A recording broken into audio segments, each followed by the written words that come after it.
رحمت پروردگار، ای بر خزان دل بهار، ای ماه خیر و مغفرت از خالق آمرزگار. الحمد لله رب العالمين والعاقبة للمتقين والصلاة والسلام على رسوله محمد وعلى آله وأصحابه ومن تبعهم بإحسان إلى يوم الدين. قال الله تبارك وتعالى في القرآن العظيم: فأعوذ بالله من الشيطان الرجيم، إنما ذلكم الشيطان يخوف أولياءه فلا تخافوهم وخافوني إن كنتم مؤمنين. صدق الله العظيم. قال النبي صلى الله عليه وسلم: إذا دخل رمضان فتحت أبواب الجنة وغلقت أبواب الجحيم وسلسلة الشياطين، أو كما قال. صدق النبي الكريم صلى الله عليه وسلم. خدمت همه عزیزان و بزرگواران صائمین ماه مبارک رمضان، شب زنده‌داران ماه مبارک رمضان، بندگان محبوب الله سبحانه و تعالی، السلام علیکم و رحمت الله تعالی و برکاته. الله سبحانه و تعالی طاعات و عبادات همه ما و شما را مورد قبول درگاه خیش بگرداند و الله سبحانه و تعالی به ما توفیق بده که از ساعت و ثانیه و دقیقه این ماه مبارک، ماه رحمت و مغفرت، درست و صحیح استفاده بنماییم. در جلسات گذشته پیرامون فتحت ابواب الجنه و غلقت ابواب الجحیم، در رمضان دروازه های جنت، بهشت باز هست، باز شده و دروازه های جهنم مسدود هست، بسته شده، اشاره نمودیم. الان بحث ما پیرامون غلقت، پیرامون سلسله الشیاطین او پیرامون زنجیر کشیدن شیطان هاست. شیاطین به زنجیر کشیده شدن، شیاطین زندانی شدن، شیاطین شرشان از سر مؤمنین دور شده است. این شیطانی که در 11 ماه انسان را به طرف گمراهی کشاند، انسان را به طرف ضلالت، به طرف بدبختی، به طرف شقاوت سوق داد، این شیطان کیست؟ آیا لحظه فکر کردیم الله سبحانه و تعالی برای ما دستور میده فاذا قرأت القرآن فاستعذ بالله من الشیطان الرجیم. وقتی شما میخوایم تلاوت قرآن داشته باشیم، چون شیطان دشمن شماست، شما پناه بجوییم. به کجا پناه ببریم؟ به طرف پروردگار عالم. چنان دشمنی شیطان، عداوت شیطان نسبت به بنی آدم، این کینه دیرینه ازلی که داره چنان هست که الله سبحانه و تعالی نمیگه جای دیگری پناه ببرید، میگه پناه به من بیاورید. پس پناه بردن به الله این نشان دهنده اینه که این دشمن نباید به دست کم بردارید. وقتی در این ماه مبارک رمضان این دشمن به زنجیر کشانده شده، باید تو خوشحال باشی، فرحت داشته باشی، ذوق داشته باشی که اگر قبل از رمضان تو را به عبادت نمیگذاشت، الان با فکر جمع و خاطر جمع به عبادت الله سبحانه و تعالی مصروف هستید. شیطان دشمنی ازلی داره با فرزندان آدم. ان الشیطان لکم عدو مبین، دشمن واضح و آشکارای شماست. شیطان قسم یاد کرده که در پی گمراهی بنی آدم تا لحظه مرگ روان هستم. تا لحظه مرگ شیطان رها نمیکنه و سخت‌ترین لحظه هم لحظه مرگ هست که شیطان در کنار انسان قرار میگیره و تلاش میکنه تا خودش تنها به جهنم نره، باید همراه داشته باشه. شیطان چنان وسوسه داره که الله سبحانه و تعالی میفرمایه فوسوس لهما الشیطان لیبدی لهما ما وری من سوآتهما. الله سبحانه و تعالی به آدم علیه السلام، به حوا علیه السلام، به اینها گفته بود از این درخت ممنوعه نخورید. شیطان وسوسه کرد و اونها به وسوسه شیطان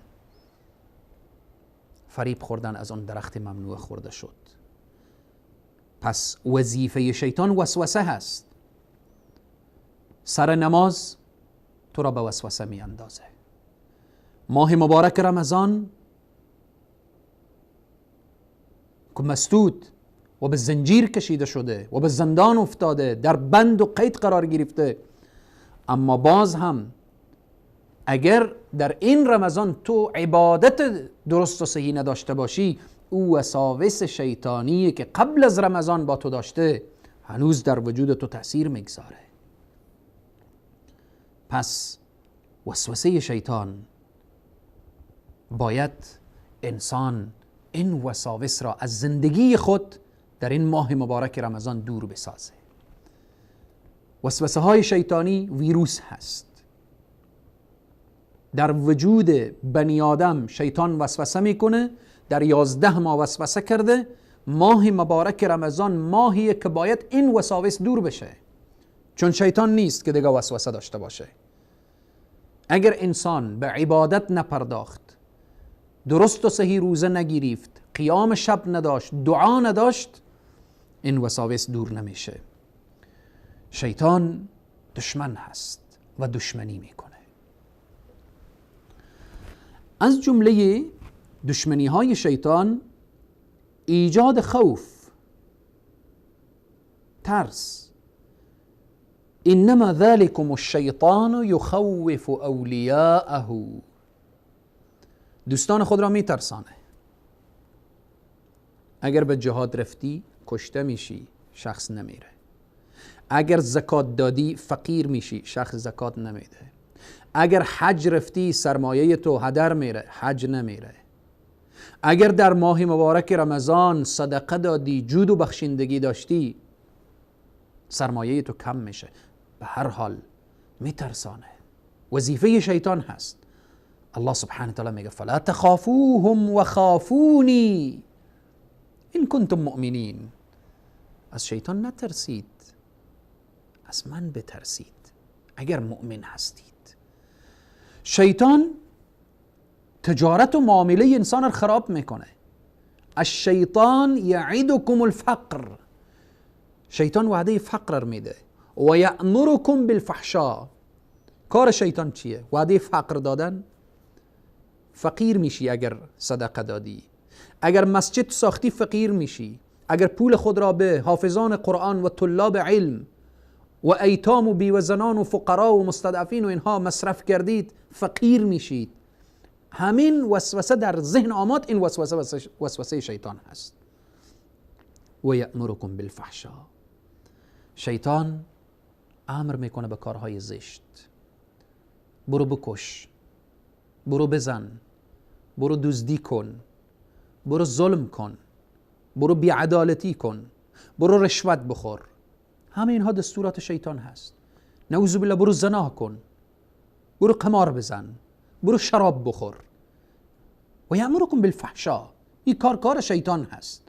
الله سبحانه و تعالی این دشمن بزرگ را در این رمضان و سلسله الشیاطین به زنجیر کشانده شده. این را به زنجیر کشانده تا تو راحت باشی، عبادت الله را راحت انجام بدهید. همچنین شیطان دستور میده به اسراف، به تبذیر. الله سبحانه و تعالی میفرماید ان المبذرین كانوا اخوان الشیاطین. اسرافکاران، کسانی که اسراف میکنن، تبذیر دارن، اینها برادران شیطان هستن. اینها کسانی هستن که با او نه تنها دست دوستی بلکه برادری، دست برادری دادن. شیطان اسرافکاران را دوست داره، مسرفین را دوست داره، اونها را برادر برای خود انتخاب کرده. همچنین خلاصه الله سبحانه و تعالی می فرماید و من یتخذ الشیطان ولیا من دون الله فقد خسر خسرانا مبینا. کسی که شیطان را به عنوان دوست انتخاب بکنه و الله را رها کنه، در حقیقت که در خسران واضح و آشکاری افتاده. این خسران چیست؟ بر راه شیطان رفتن، به قول شیطان عمل کردن. بین جامعه خیلی جالبه، شخص کار زشت که انجام داد بعد میگه شیطان مرا فریب داد، خودش هم میفهمه. یک کار زشت و ناروایی که کرد بعد میگه شیطان مرا برد در این راه. خوبه که خودت میفهمی و میدانی. الله سبحانه و تعالی به صراحت میگه و من یتخذ الشیطان ولیا. کسی که شیطان را به عنوان دوست برای خود بگیره و الله را رها کنه، فقط خسر خسرانا مبینا. این خسران چی هست؟ این زیان چی هست؟ این خسران براءت و بیزاری شیطان از این شخص هست. الله سبحانه و تعالی می فرماید در سوره ابراهیم در آیه 22 وقال الشيطان لما قضي الأمر إن الله وعدكم وعد الحق ووعدتكم فأخلفتكم وما كان لي عليكم من سلطان إلا أن دعوتكم فاستجبتم لي فلا تلوموني ولوموا أنفسكم ما أنا بمصرخكم وما أنتم بمصرخي إني كفرت بما أشركتموني من قبل إن الظالمين لهم عذاب أليم. صدق الله العظيم. شیطان سخنرانی داره در روز قیامت. شیطان بیان داره. وقال الشیطان لما قضی الامر. وقتی داوری تمام شد، جهنمی به جهنم رفت، اهل بهشت به بهشت رفتن. شیطان چی میگه؟ الله سبحانه و تعالی برای شما وعده حق داده بود و وعده خود را راست کرد. ان الله وعدكم وعد الحق. الله سبحانه و تعالی وعده حق داده بود، وعده هم حق هست و ثابت شد. فاخلفتكم، و من برای شما وعده کرده بودم، اما امروز هیچ چیزی نیست. وما كان لي عليكم من سلطان. هیچ کاری از دست من بر نمی آیه. خیلی مهمه. روزی که شیطان هم از انسان بیزاری بجویه چقدر سخته. در دنیا کسانی که دنبال شیطان رفتن، دنبال فریب شیطان، وسوسه شیطان، مکر شیطان، حیله شیطان،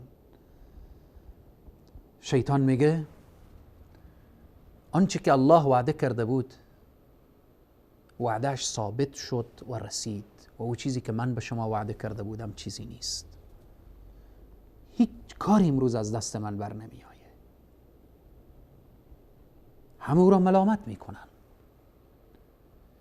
که تو برای ما گفتی شراب بخور، تو برای ما دستور دادی که بکش، قتل کن، نعوذ بالله زنا کن، نعوذ بالله رشوت و قمار و تو ما را بالاخره به طرف گناه و معصیت کشاندی. میگه فلا تلومونی ولوموا انفسکم، فلا تلومونی، مرا ملامت نکنید، خود شما نفس خود را ملامت کنید. شیطان هم پیروان خود را ملامت میکنه در جهنم که در کنارش میسوزن. و بعد میگه ما انا بمصرخکم و ما انتم بمصرخی. امروز نه من فریاد رس شما هستم و نه شما فریاد رس من. اینی کفرت بما اشرکتمونی من قبل، همانا من از این که مرا پیش از این شریک خدا ساختید بیزار هستم. هرچی اطاعت از من کردید من از شما بیزارم. لا اله الا الله، لا اله الا الله. چقدر سخته که شیطان از پیروان خود بیزار بشه در جهنم. در ادامه آیه میگه ان الظالمین لهم عذاب علیم، بیگمان برای ستمگاران و برای ظالمین عذاب دردناک است. پس دانستیم که شیطان چه کار میکنه. شیطان هست که زندگی را خراب میکنه، شیطان هست که اختلاف میاندازه، شیطان هست که بین زن و شوهر جدایی ایجاد میکنه، شیطان هست که انسان را بدبخت دنیا و آخرت میکنه. انما یرید الشیطان ان یوقع بینکم العداوة والبغضاء. شیطان هست که بین شما عداوت ایجاد میکنه، دشمنی ایجاد میکنه، قهر و غضب به وجود میاره. پس باید همیشه به الله پناه بجوییم. این شیطان، این دشمن بزرگ، دشمن واضح و آشکارا، الله سبحانه تعالی در این ماه مبارک رمضان او را به زنجیرها کشیده تا تو الله را به راحتی عبادت کنید. دشمن نیست، حرکت بکن به سوی الله.